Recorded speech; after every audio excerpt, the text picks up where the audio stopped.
In the autumn of 2018, two sisters, Clara and Sophie Miller, disappeared into the sprawling, 6 million-acre expanse of the Adirondack Park in upstate New York. They were experienced, they were prepared, and they were inseparable. Their vehicle was found locked and undisturbed at the trailhead, a silent testament to a journey that had begun as planned. But the trail went cold almost immediately, swallowing them whole. For 4 years, their case became a ghost story, a cautionary tale whispered among hikers. Then, on a crisp October morning in 2022, a lone woman stumbled out of the deep woods onto a remote logging road. She was emaciated, dressed in crude animal skins, and could not speak a word of English. It was Sophie Miller. But the relief of her discovery was eclipsed by a terrifying new question. What had happened to her sister, Clara, and what unspeakable horror had stolen her voice and 4 years of her life? The plan had been meticulously crafted, as was characteristic of the elder sister, Clara Miller.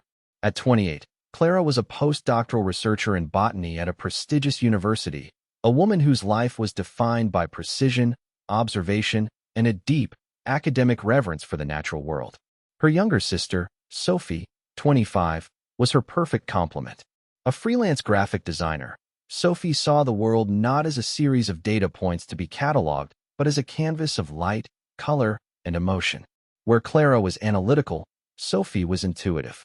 Despite their differing perspectives, or perhaps because of them, they shared an unbreakable bond, forged through a shared childhood of exploring the woods behind their family home and solidified by annual wilderness excursions.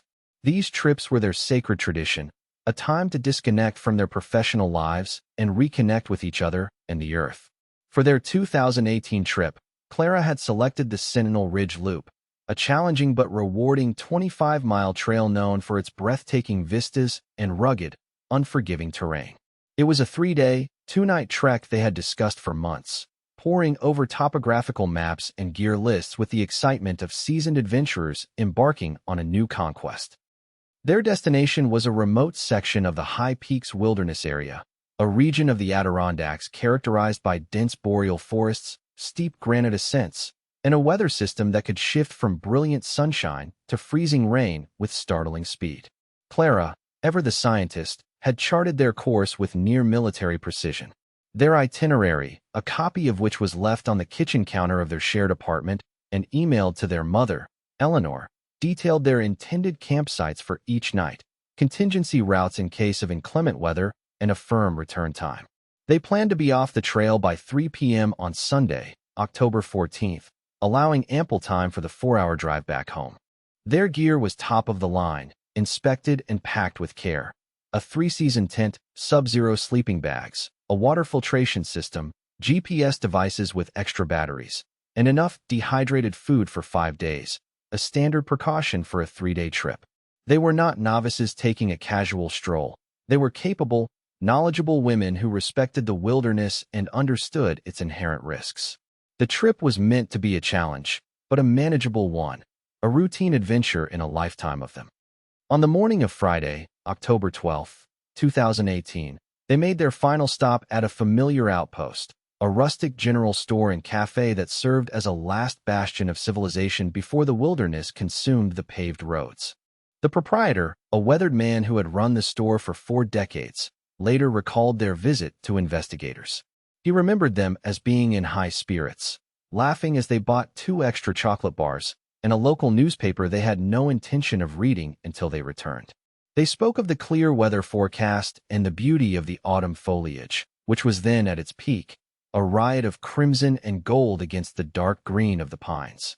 At approximately 8:45 a.m., Sophie sent a final text message to their mother, Eleanor Miller. It was a photo of a smiling Clara standing beside a trail map, giving a confident thumbs up. The accompanying text read, "Off we go. The mountains are calling. Love you. See you Sunday evening." It was the last communication anyone would have with them. They appeared relaxed, fully prepared, and blissfully unaware that they were walking out of their lives and into a nightmare. Their silver sedan was later found in the designated hiker's parking lot, one of several vehicles left by people seeking solace and adventure in the silent, ancient mountains. Sunday, October 14th, came and went. The 3 p.m. return time passed without a call.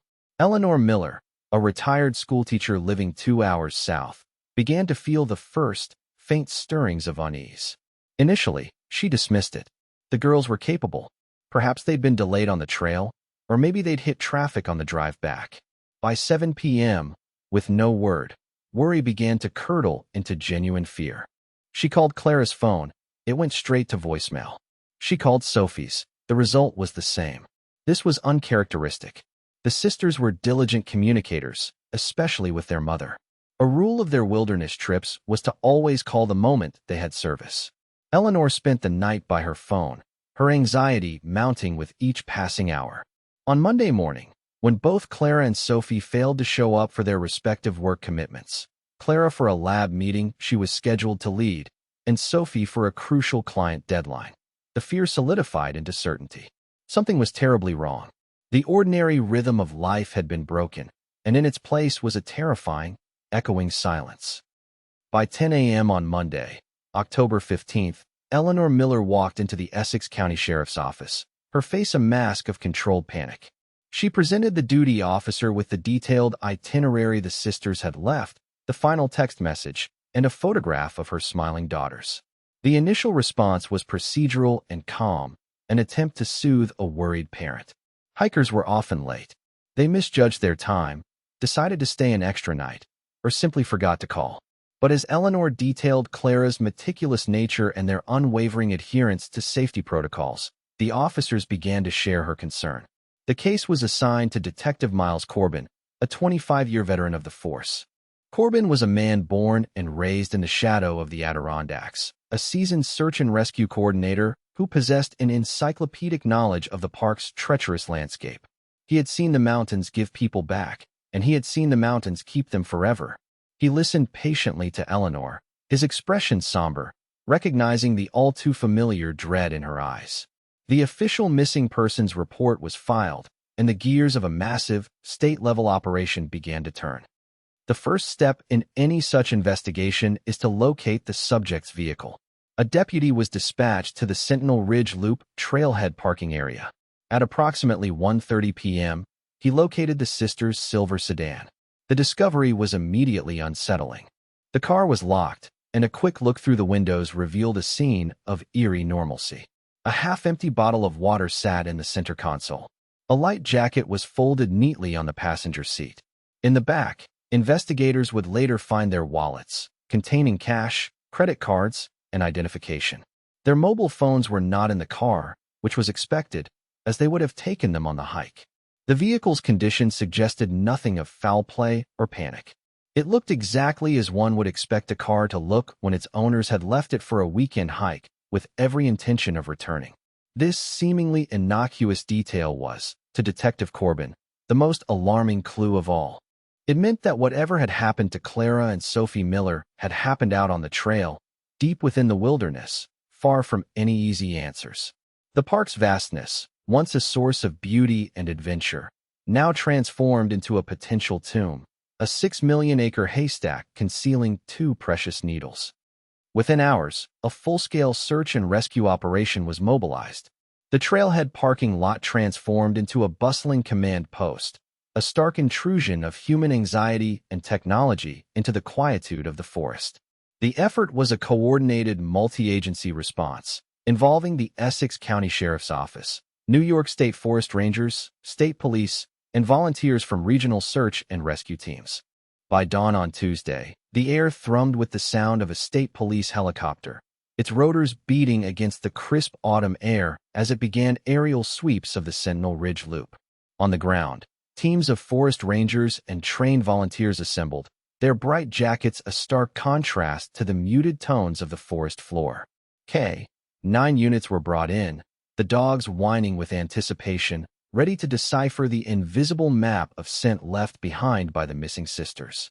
Detective Corbin directed the operation from a folding table laden with topographical maps, his face grim as he traced the 25-mile loop with his finger. The plan was methodical.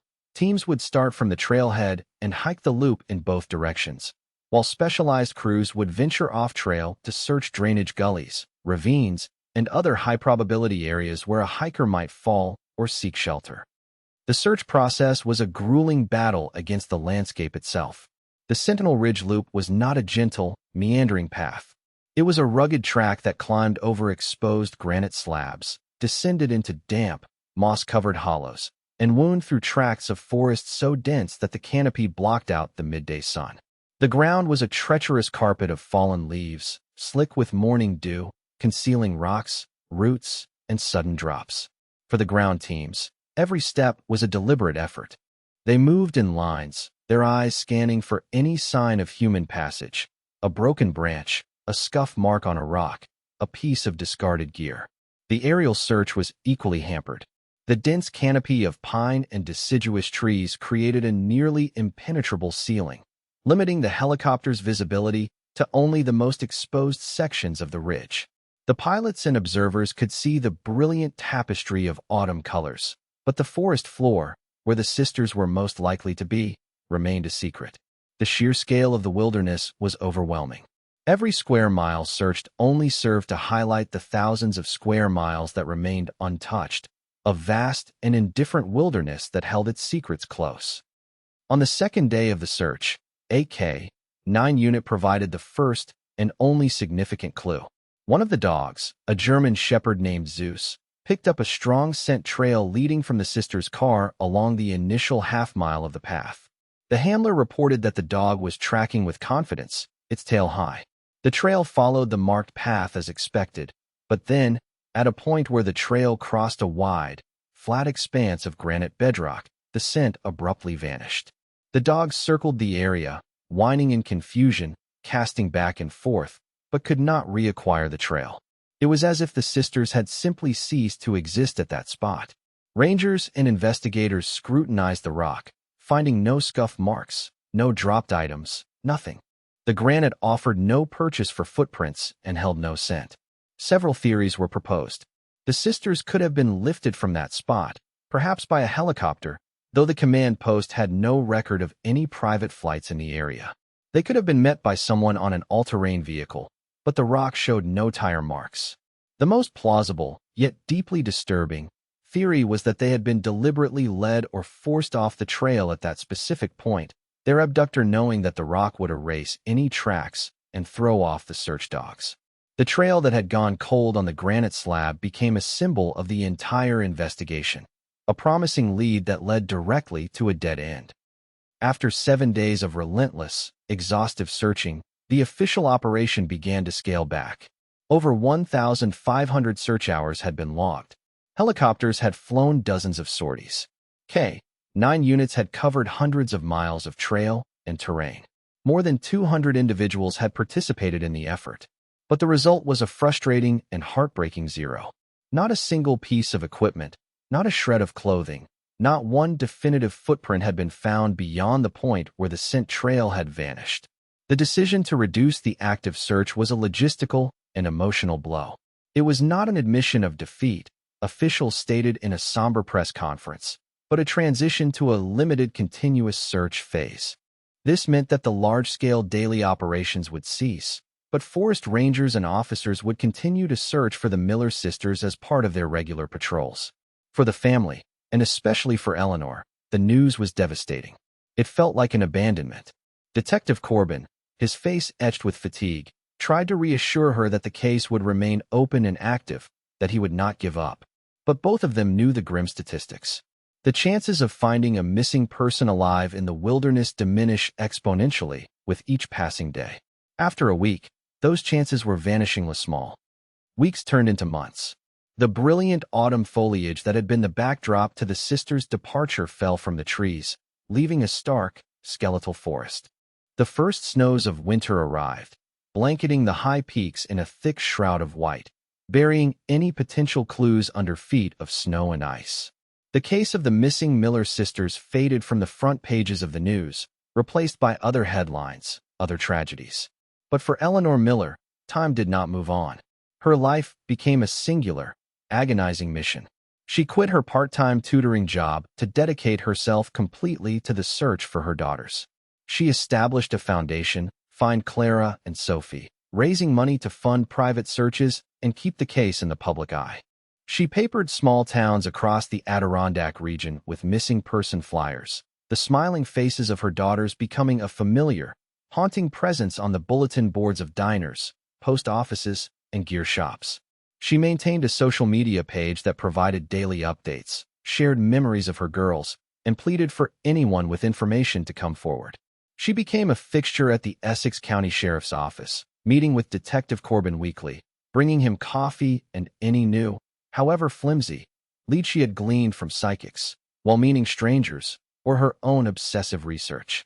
She refused to let the world forget. As the first year passed, and then the second, public perception of the case began to shift in unsettling ways.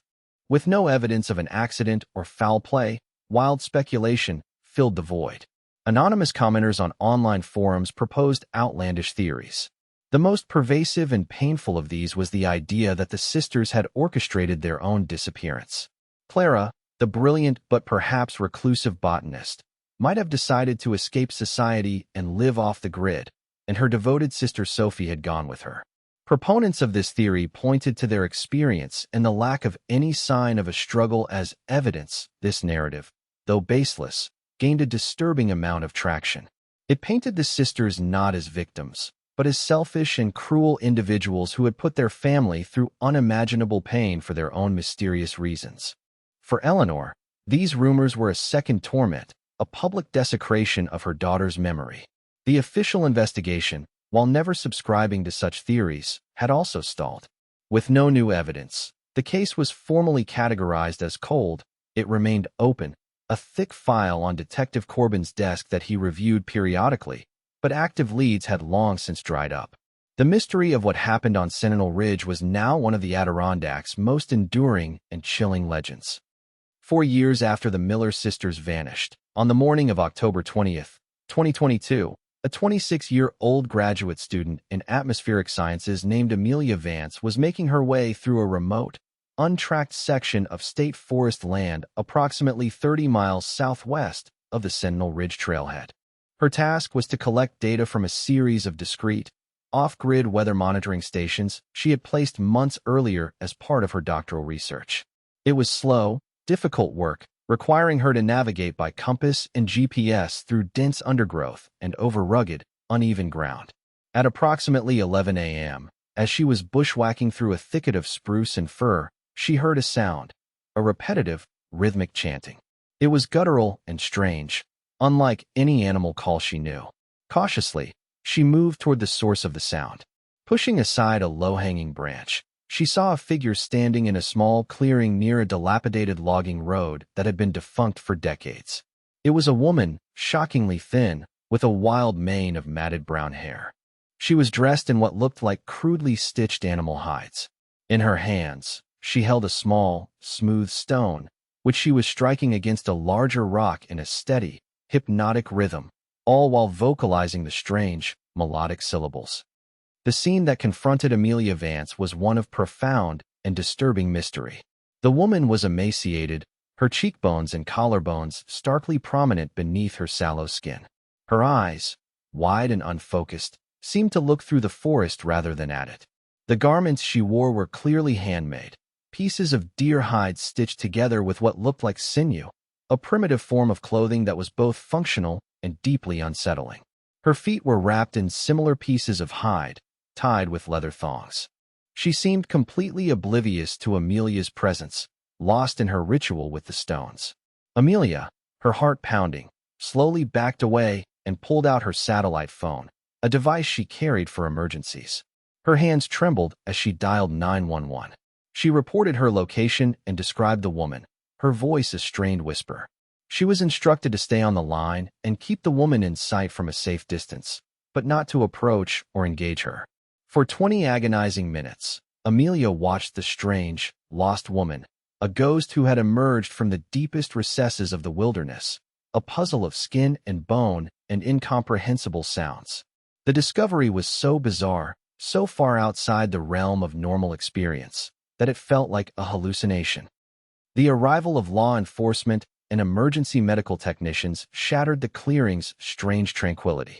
The woman did not resist as they approached, but she flinched away from their touch, her chanting ceasing abruptly. She made no sound as paramedics began a preliminary examination, her eyes darting between their faces with a look of pure, animalistic fear. She was severely malnourished, dehydrated, and suffering from exposure. Old, healed scars in a uniform pattern encircled her wrists and ankles, the unmistakable sign of long-term ligature marks. She was transported to the nearest major hospital, a Level 1 trauma center, where she was admitted as a Jane Doe.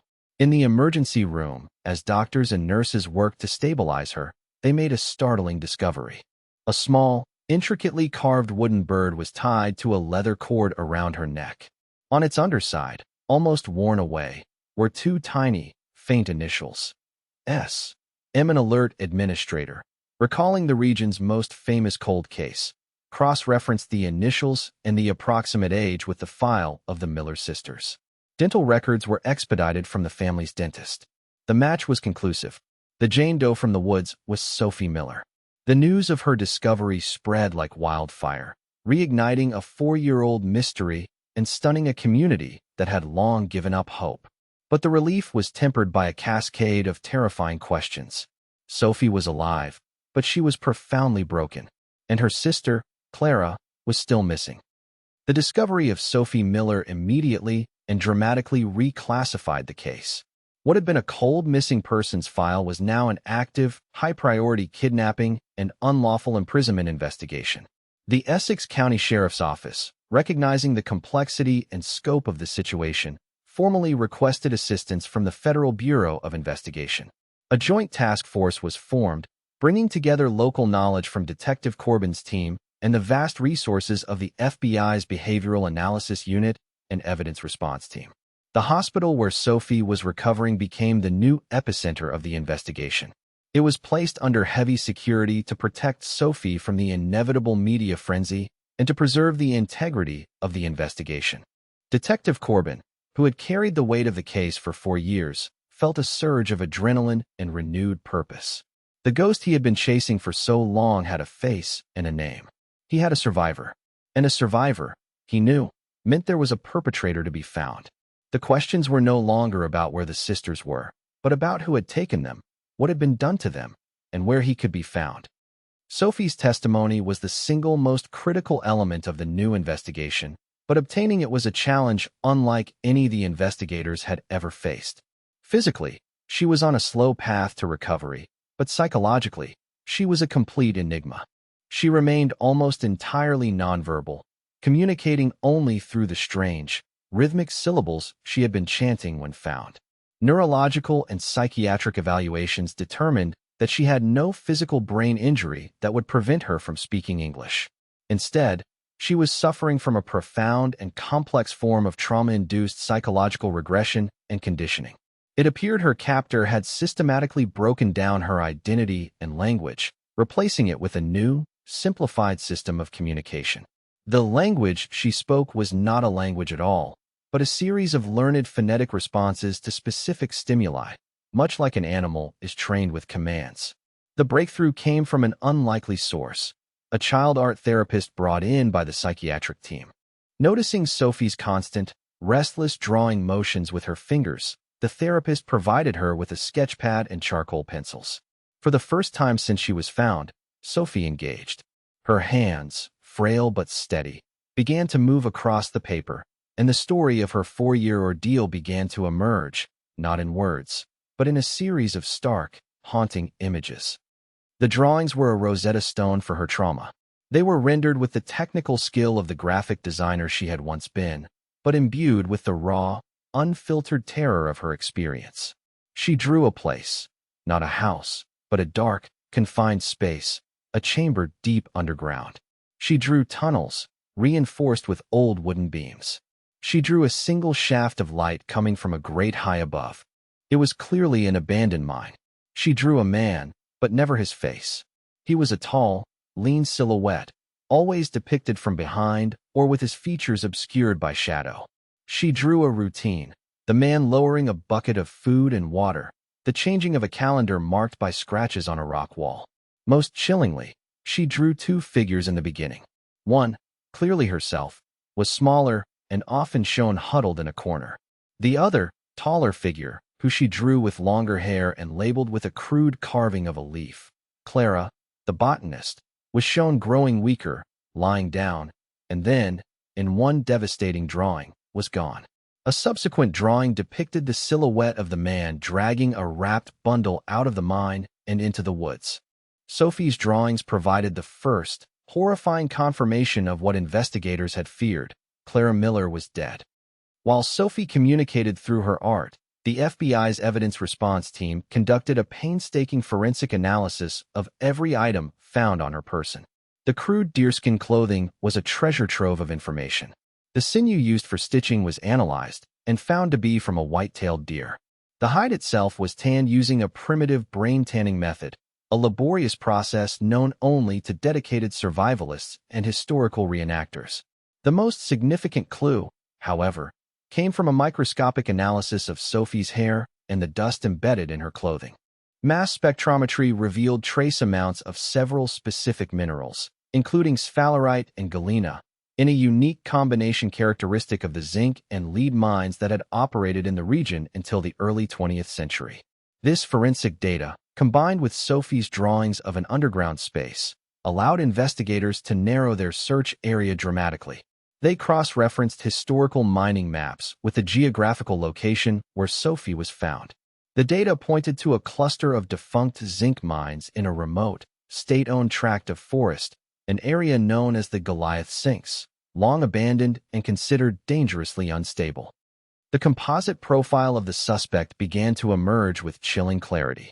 The evidence painted a picture of a wilderness predator, a man with exceptional survival skills, who lived entirely off the grid and possessed an intimate knowledge of the region's most remote and forgotten places. The Behavioral Analysis Unit constructed a psychological profile of the unsub or unknown subject. They theorized he was likely a white male, between 45 and 60 years old, with a history of social isolation and a possible background in a field that required self-sufficiency and familiarity with remote terrain, such as logging, trapping, or even the military. He was not motivated by typical criminal drivers like greed or sexual assault, as Sophie's medical examination had shown no signs of the latter. Instead, his motive appeared to be psychological, rooted in a need for absolute control and domination. He was methodical, patient, and clinical. The act of reprogramming Sophie, of erasing her language and identity, suggested a perpetrator with a god complex, someone who viewed his victims not as people, but as subjects in a twisted, long-term experiment. Investigators began a deep dive into public records, searching for individuals who fit this profile: recluses with minor criminal records for poaching or trespassing, men who had purchased large, isolated tracts of land, or those who had simply fallen off the social map. The net began to tighten around a ghost. The search through decades of arcane property records and old law enforcement files yielded a promising name: Silas Kane. Born in 1968, Kane was a lifelong resident of the area, the son of a logger who had grown up in the deep woods. He had a sealed juvenile record for cruelty to animals and a handful of minor adult offenses for illegal trapping and trespassing on state land. He had worked for a logging company in his 20s, but had been fired for insubordination and threatening behavior. After that, he had effectively vanished. He had no driver's license, no credit history, no tax records. His last known address was a dilapidated cabin on the edge of the Goliath Sinks area, a property his family had owned for generations, but which had been sold for back taxes over a decade ago. A quiet check with local suppliers revealed that a man matching Kane's description occasionally came into town, maybe twice a year, to purchase bulk supplies like salt, flour, and ammunition, always paying in cash. He was known as a strange, solitary figure who never spoke unless necessary. Most importantly, a search of old geological surveys revealed that the Kane family property was adjacent to the entrance of the North Star mine, one of the largest and deepest of the abandoned zinc mines in the Goliath Sinks. The pieces fit together perfectly. Silas Kane was no longer a person of interest. He was the prime suspect. This part of the story, the methodical hunt for a phantom hidden in the wilderness, is a testament to the unwavering dedication of law enforcement and the incredible resilience of the human spirit. The clues were disparate and strange: a series of charcoal drawings, microscopic mineral dust, and the faded memory of a reclusive poacher. It's here that the narrative pivots from a story of loss to a story of pursuit. And what the investigators would find in that abandoned mine would be more chilling than any of them could have ever imagined. So I encourage you to stay with us until the very end to witness the conclusion of this incredible story. And if you find this account as compelling as we do, please consider sharing it, so that the full story of what happened to Clara and Sophie Miller can be known. The final act of this tragedy is not just about capturing a monster, but about understanding the incomprehensible darkness that can reside in the human heart, hidden just beyond the edge of our mapped and ordered world. The operation to apprehend Silas Kane was planned with the precision of a military raid. The inherent dangers were immense. The target was a highly skilled survivalist on his home turf, a remote and unstable environment riddled with hidden mine shafts and potential booby traps. On the morning of November 2nd, 2022, a multi-jurisdictional tactical team, comprised of FBI SWAT operators and New York State Police troopers, was covertly deployed to a staging area several miles from the North Star mine. They moved in under the cover of pre-dawn darkness, using night vision equipment and silent, all-terrain vehicles for the initial approach. A drone equipped with a thermal imaging camera was launched to conduct a final reconnaissance of the target area.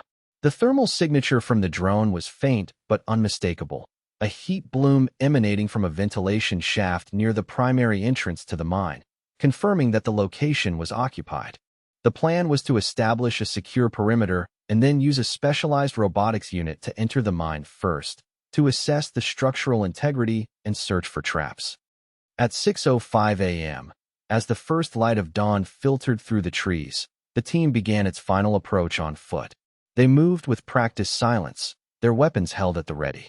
The entrance to the North Star mine was little more than a dark maw in the side of a hill, partially obscured by overgrown brush and a crude door made of salvaged corrugated metal. As the robotics unit was being prepared, a figure emerged from the mine. It was Silas Kane. He was tall and gaunt, with a long, graying beard and eyes that seemed to burn with a cold, detached intensity. He was carrying a rifle. Before the team could issue a command to surrender, he raised the weapon and fired, not at the officers, but at a small, almost invisible tripwire near the mine's entrance. The shot triggered a deafening explosion. A charge Kane had placed at the mouth of the mine detonated, causing a massive cave-in. Dirt, rock, and timber collapsed inward, sealing the entrance completely. It was a desperate, calculated act of self-entombment, an attempt to take his secrets and any remaining evidence with him to the grave. The standoff that ensued was tense and surreal. Kane had retreated into the deeper recesses of the mine, which the tactical team knew from old maps was a labyrinthine network of tunnels extending for miles. He was now a ghost in his own fortress. Hostage negotiators were brought to the scene, their voices echoing eerily into a small, secondary ventilation shaft that had not collapsed. For hours, they attempted to make contact, their calls met with only silence. The team faced a grim choice: attempt a dangerous and time-consuming excavation of the collapsed entrance, or find another way in. The drone's thermal imaging identified another potential entry point, a narrow, vertical air shaft nearly half a mile away, barely wide enough for one person to descend. It was a high-risk option, but it was the only one they had. A specialized team of operators, trained in subterranean warfare and confined space rescue, prepared to rappel into the darkness, into the heart of the monster's lair. The descent into the air shaft was a journey into another world. The air grew cold and damp, thick with the smell of wet earth and mineral deposits. After a 150-foot rappel, the operators found themselves in a narrow, horizontal tunnel. Using fiber-optic cameras, they began the slow, methodical process of clearing the mine, tunnel by tunnel. The place was a time capsule of Kane's bizarre existence. They found a primitive living space, complete with a cot, a small stove vented through a fissure in the rock, and shelves lined with preserved food in glass jars. They found a workshop filled with tools for tanning hides and carving wood. And then they found the chamber that Sophie had drawn. It was a small, excavated room at the end of a long tunnel, its entrance sealed by a heavy iron gate. The walls were covered in thousands of scratch marks, a calendar of 4 years of captivity. In this dark, cold space, Silas Kane had conducted his horrific experiment. Kane himself was found in a deeper section of the mine. He had not been injured in the blast. He was sitting calmly on a rock, as if waiting for them. He offered no resistance, surrendering without a word. As he was let out into the daylight for the first time in years, he did not blink or flinch. His expression was one of serene, unnerving detachment. During his interrogation, Silas Kane was not silent. He was, to the profound disturbance of the seasoned investigators, articulate and forthcoming. He spoke in a calm, measured monotone, detailing his actions with the clinical precision of a scientist describing an experiment. He confessed to everything. He explained that he had been observing the Sentinel Ridge Trail for years. Waiting for the right specimens, he chose Clara and Sophie because they were healthy, intelligent, and had a strong bond, which he wanted to study as it was deconstructed. On that October day, he had intercepted them on the granite slab, using a silent, non-lethal tranquilizer dart gun of his own design. He had carried them, unconscious, back to the mine. His motive, as the BAU profile had predicted, was not born of rage or lust. It was, in his own words, an intellectual and philosophical pursuit. He wanted to see if he could reset a human being, to strip away the corruption of language, society, and memory, and see what primal essence remained. He saw himself not as a kidnapper or a murderer, but as a researcher conducting the ultimate longitudinal study. Kane's confession provided the final, heartbreaking details of Clara Miller's fate. According to him, Clara, the scientist, had resisted the reprogramming with every fiber of her being. She refused to stop speaking English, she fought him, and she constantly tried to bolster Sophie's spirits, whispering to her in the dark, reminding her of their home and family. Kane described her resistance as a flaw in the specimen. He did not kill her directly. In his twisted view, that would have tainted the experiment. Instead, he simply withheld food and water from her as a negative reinforcement. After several months of this brutal regimen, Clara's body, already weakened by malnutrition and despair, succumbed to pneumonia. Kane expressed no remorse. He described her death as a failed data point. He then stated, in the same detached tone, that he had buried her body in a shallow grave in the woods about 200 yards north of the mine's main entrance, marking the spot with a particular arrangement of stones. His chilling, matter-of-fact account provided the investigators with the location they needed to finally bring Clara home. The trial of Silas Kane was a media spectacle, but inside the courtroom, the atmosphere was one of profound gravity and sorrow. The prosecution built an overwhelming case, anchored by 3 pillars of evidence: the physical and forensic evidence from the mine and Sophie's person, Kane's own detailed and videotaped confession, and the harrowing, silent testimony of Sophie Miller. Sophie, who was still undergoing intensive therapy and had only just begun to speak a few words of English again, did not take the stand in the conventional sense. Instead, her charcoal drawings were entered into evidence, projected onto a large screen for the jury to see. An art therapist and a psychiatrist walked the jury through the images, explaining how they depicted the timeline of the abduction, the conditions of captivity, and the tragic death of her sister. The drawings, stark and powerful, spoke more eloquently than any verbal testimony could have. Kane, for his part, sat impassively throughout the trial, his face a blank mask. He had refused a plea bargain and instructed his public defender to mount only a minimal defense. He seemed to view the entire legal process with the same detached curiosity with which he had viewed his victims. On December 5, 2023, after less than 3 hours of deliberation, the jury returned a verdict. They found Silas Kane guilty on all counts: 2 counts of first-degree kidnapping, 1 count of second-degree murder in the death of Clara Miller, and multiple counts of unlawful imprisonment and assault. At his sentencing hearing, he was given the opportunity to make a statement. He stood and, for the first time, looked directly at Eleanor Miller, who had attended every single day of the trial. He said, "The experiment is not over. The data is still being collected." It was a final, cruel twist of the knife, a demonstration of his complete and utter lack of remorse or humanity. The judge, calling his crimes an offense against the very concept of human dignity, sentenced him to 2 consecutive terms of life in prison without the possibility of parole, plus an additional 75 years. Silas Kane would spend the rest of his natural life in a maximum security facility, a subject of study himself, a specimen of human evil caged in concrete and steel. In the aftermath of the trial, the slow, painful process of healing began. Acting on the information from Kane's confession, investigators located the makeshift grave. The remains of Clara Miller were recovered and positively identified. She was finally brought home to her family, who held a memorial service that celebrated the vibrant, intelligent woman she had been, not the victim she had become. For Sophie, the road to recovery was long and arduous. With the help of a team of dedicated therapists, she slowly began to reclaim her life.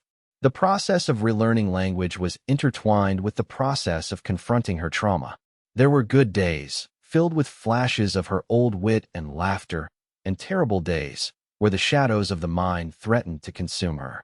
Her art became her therapy and her voice, and she began to create a new portfolio of work, one that explored themes of survival, resilience, and the enduring power of a sister's love. She eventually moved back in with her mother, their shared grief and love for Clara forming a new, unbreakable bond between them. The case of Clara and Sophie Miller left an indelible mark on the region and on the protocols for missing persons investigations. The initial failure to find any trace of the sisters, despite a massive search, led to the development of new techniques for investigating cases involving suspected criminal abduction in wilderness areas. The Miller Protocol, as it came to be known, established a new framework for immediately considering the possibility of foul play, even in the absence of direct evidence, and for utilizing more advanced forensic and geological survey data in the initial stages of a search. Eleanor Miller, having found a measure of closure, transformed her foundation from a search organization into a support network for families of missing persons, using her own painful experience to guide others through their darkest hours. The legacy of her daughters became one of change and hope, a small light born from an unimaginable darkness. This story is a stark reminder of the hidden fault lines that run just beneath the surface of our ordinary world.